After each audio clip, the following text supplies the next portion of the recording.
They say you should never fear me, but most of you do. Perhaps it's the certainty of my arrival that unsettles you, the quiet footsteps that follow every breath, the unseen hand that collects what remains when all else is finished. I am not cruel. I am not kind. I am simply inevitable. My name is Death, and this is the story of a girl I could not forget. It begins with a train, a sky the color of snow, and a boy who did not make it to his destination. I remember the sound, first the rattling wheels, the soft humming of a mother who had nothing left to hum about, and a girl clutching a worn coat, her eyes wide with confusion. Her name was Liesel Meminger. She was 9 years old the first time I saw her, and though I would see her again many times, I must admit she still haunts me. The train carried her and her mother and her brother Werner through the cold heart of Germany. They were on their way to a new home, for the world had already begun tearing itself apart. But somewhere between one station and the next, the boy's breathing stopped. The train rolled on, but he did not. When the train halted in a field of white, the mother sat motionless. Liesel's small hands trembled as men in uniforms came to lift her brother's body. I stood there, too, invisible among them, watching the girl's face. Her tears fell silently, not yet knowing that this would be the first of many losses. They buried the boy beside the tracks, beneath the whisper of snow. And there, as the gravediggers shoveled the earth, a book fell from one of their coats, a small black volume bound in rough cloth, the gravedigger's handbook. Liesel picked it up as if it were a sacred thing, though she could not yet read a word. That was the first book she stole. Afterward, her mother left her in the care of foster parents, on a street called Himmel Street. Heaven had little to do with it. It was a row of tired houses and soot-stained windows, where the air smelled of bread and coal smoke. There she met Hans and Rosa Huberman. Hans, with his silver eyes and quiet hands, smelled of paint and cigarettes. He was a man who found beauty in broken things. Rosa, his wife, had a mouth that threw insults, the way others threw greetings. She called Liesel Somenspig girl, though somewhere beneath her roughness lived a heart capable of great love. Liesel came to them, carrying only her nightmare. Every night she woke screaming her brother's name, and Hans would come into her room, sit beside her bed, and wait until the shaking stopped. Sometimes he played the accordion soft, gentle notes that filled the small room where the comfort words could not. It was Hans who taught her to read. Each night they sat in the cold basement with a stolen book between them, tracing letters across the page with paint-stained fingers.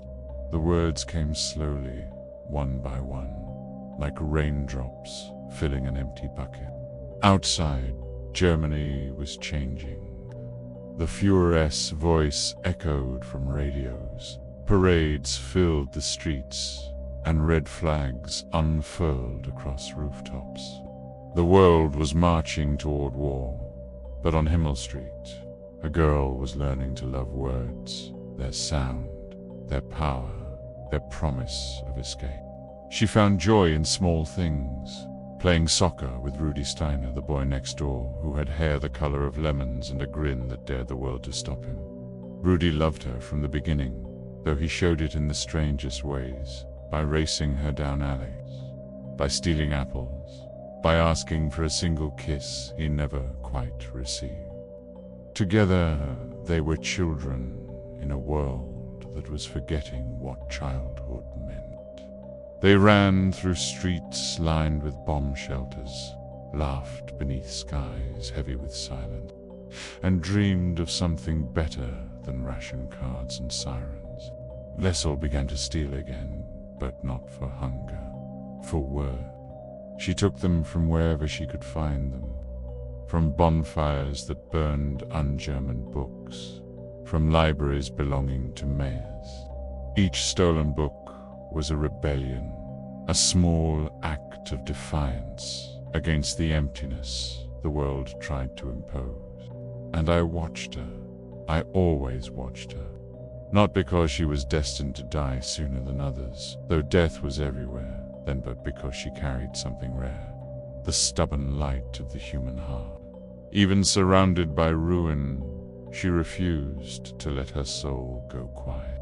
I took many souls in those years, old men who clutched letters to their chests, children who dreamed of summers that would never come again, soldiers whose names were swallowed by snow. I carried them gently, for it was not their fault. The sky, by then, was tired of swallowing smoke. But every time I came near Himmel Street, I lingered a little longer than I should have. I suppose I was curious how a girl so small could stand so fiercely against a world collapsing around her. She did it with words, with stories, with the fragile strength of the living. That was how I came to know her, the book thief, a girl who found in stories the courage to survive, and who taught even me something about the color of the human soul. But her story had only just begun. You might think that Himmel Street was just another street in another small German town. Rows of modest homes, the sound of ration carts, the distant hum of factories that worked too long and too hard. But to me, it was more than a street. It was a theater of the human soul. Laughter and sorrow played out in equal measure, under skies that would one day burn. For Liesel Meminger, it became a home made of contradictions, hard edges and soft corners, cruelty and kindness stitched together by survival. She settled into her new life the way the snow settles after a storm, slowly, reluctantly, but inevitably. Mornings began with Rosa's sharp voice echoing through the kitchen, calling her Saumensch for sleeping too long. Evenings ended in the basement, with Hans teaching her to read beneath the sound of dripping pipes.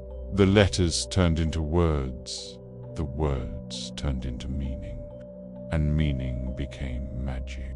Each page they read was like breathing new air. The gravedigger's handbook, grim as it was, became her first treasure. She stumbled through its sentences, and Hans smiled every time she got one right. When she misread, he would take her small finger, point again, and say, "Once more, Liesel. Let's see if the word behaves itself this time." Outside, the world was not so patient. Hitler's shadow stretched across every home. The schoolyard was full of marching songs and raised arms. Books were burned because words had become dangerous, too powerful to trust in anyone's hands but one man's. On the night of the great book burning, the whole town gathered in the square. Flames rose high, licking the air with a kind of hunger that even I, death, could feel. Speeches were made, promises shouted, and a mountain of pages turned to ash. But as the crowd left and the fire dimmed, a single ember of rebellion remained. Liesel stepped forward, her heart beat like thunder in her chest. Among the ashes, she saw a half-burnt book, its cover charred, its pages still whispering faintly. She reached down and pulled it free, the second book she ever stole. Smoke clung to her hands, and though her skin stung, she smiled. Words, she decided, were worth any burn. Someone saw her, the mayor's wife, a quiet woman with pale eyes and a sadness that hung around her like dust. But instead of scolding, she only watched. Days later, when Liesel delivered laundry to the mayor's house with Rosa, the woman invited her inside. There, Liesel found a library, rows upon rows of books, breathing silently in the dim light. She had never seen so many. Her fingers trembled as she touched the spines, as if afraid the words might crumble at her touch. "This," said the mayor's wife softly, "is where they can't hurt you." It became their secret.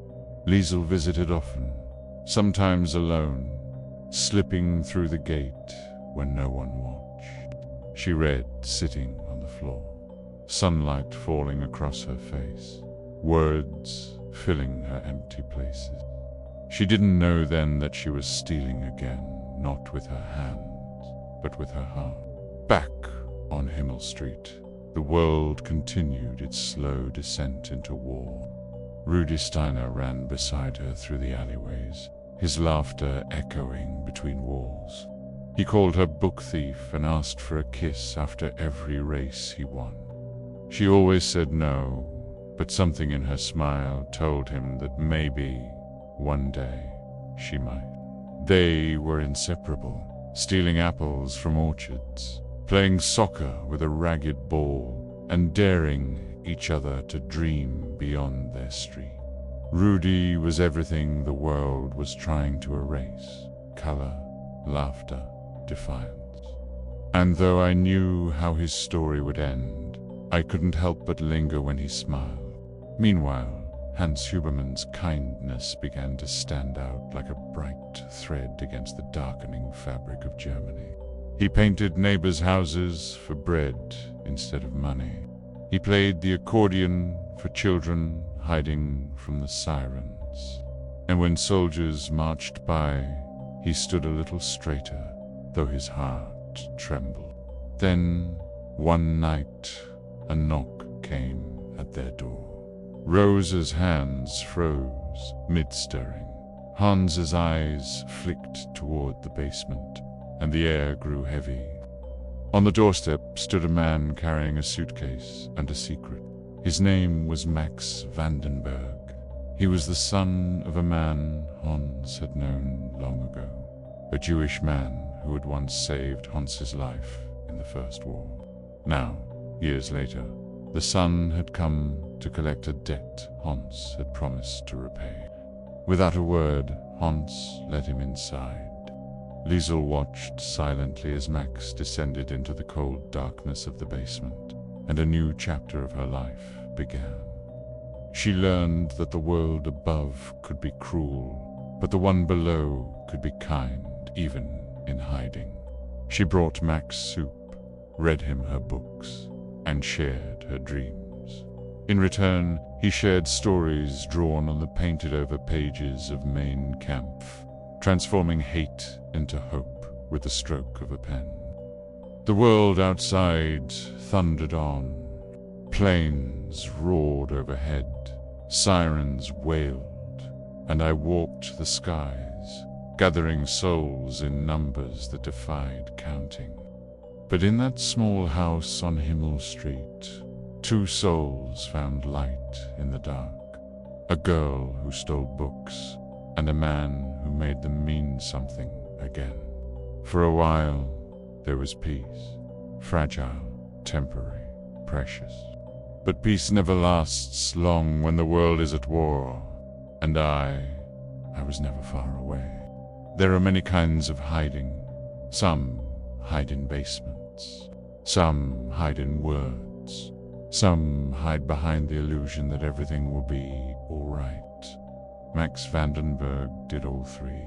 He hid beneath Himmel Street, surrounded by damp walls and the smell of paint and potatoes.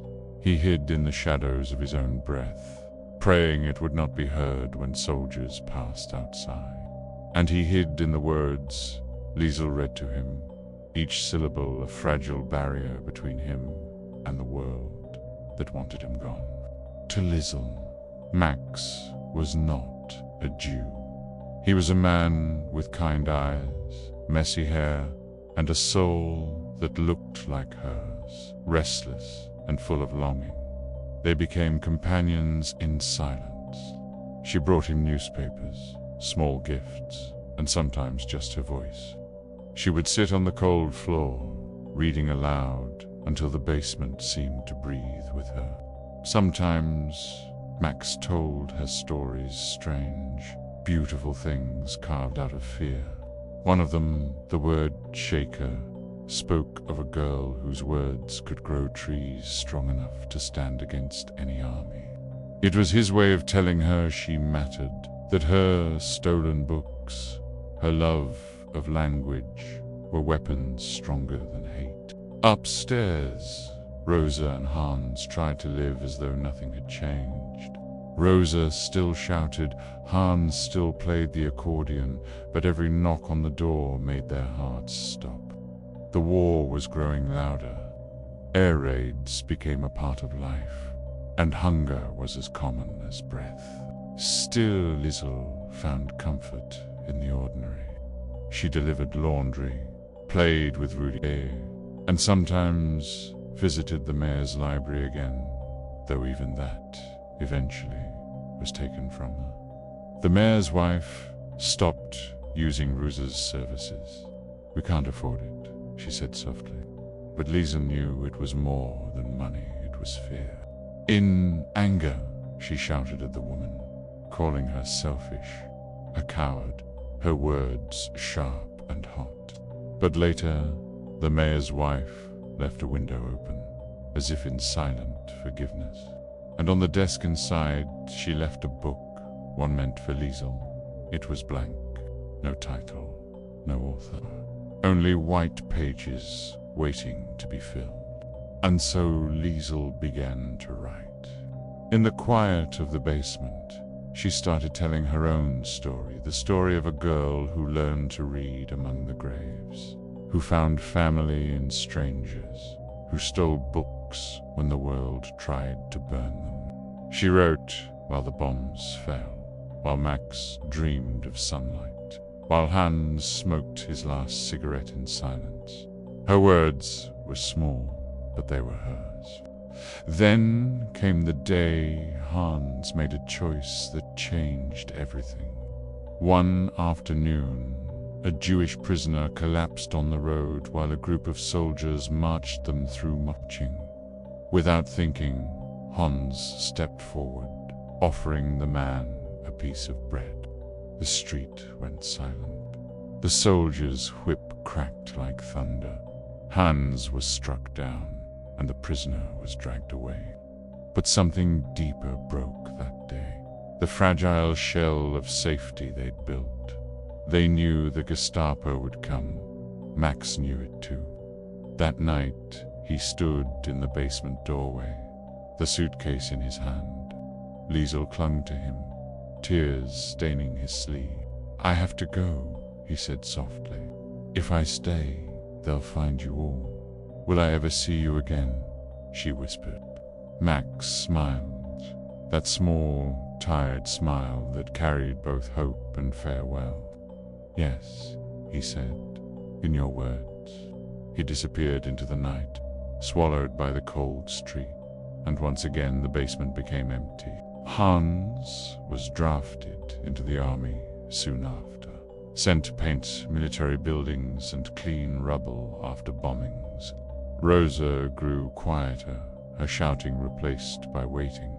Liesel, too, learned the art of waiting for Max, for Hans, for something that felt like peace. Rudy remained her anchor. He brought laughter where none belonged. He still wanted that kiss, still called her book thief with pride. Together, they helped after air raids, pulling children from debris, comforting neighbors, running until their lungs burned. They had grown up too quickly, but they still held on to the small, stubborn spark of being alive. One day, the sirens came again. The sky was full of planes. The ground trembled. Liesel and Rudy ran to the nearest shelter, hearts pounding, clutching hands. The walls shook. Dust fell from the ceiling. Someone prayed. Someone screamed. When the noise faded, the town was changed. Whole streets were gone. People wandered through smoke and silence, searching for what remained. Liesel and Rudy found Hans returning home weeks later, alive but older, the war etched deeper into his eye. For a moment, Himmel Street breathed again. Families shared soup, laughter returned to corners, and the accordion once more played under the moonlight. But the war did not end. It only crouched lower, waiting. I watched them all, night after night, this little street that dared to exist when so many others had vanished.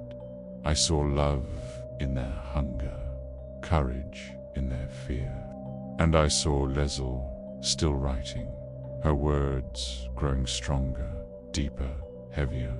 She didn't know it yet, but every sentence she wrote was a prayer, and every prayer she wrote was a goodbye waiting to happen. Because soon, very soon, I would come again. It happened in silence, no sirens, no warning, only the soft hum of planes high above, then the earth tearing itself apart. Himmel Street, the street of ordinary souls, of stolen books, of laughter and bread and accordion songs, was gone in a heartbeat. When I arrived, the air still trembled with smoke and memory. Houses lay in pieces. The sky glowed red, like the inside of a dying star. I walked among the ruins, and I found them. Hans Huberman, with his accordion crushed beneath his arm, his fingers still curved as if he were playing. Rosa, her face calm for once, her body holding the shape of her mother's last prayer. Rudy Steiner, oh Rudy, with his hair dusted white with ash, his lips slightly open, as if waiting for the kiss that never came. And then, beneath broken beams and torn blankets, I found Liesel Meminger alive. She had been in the basement, writing. Her words, for once, had saved her life. When she woke, she did not scream. She only stared. The world above her was gone, and all she loved had been stolen.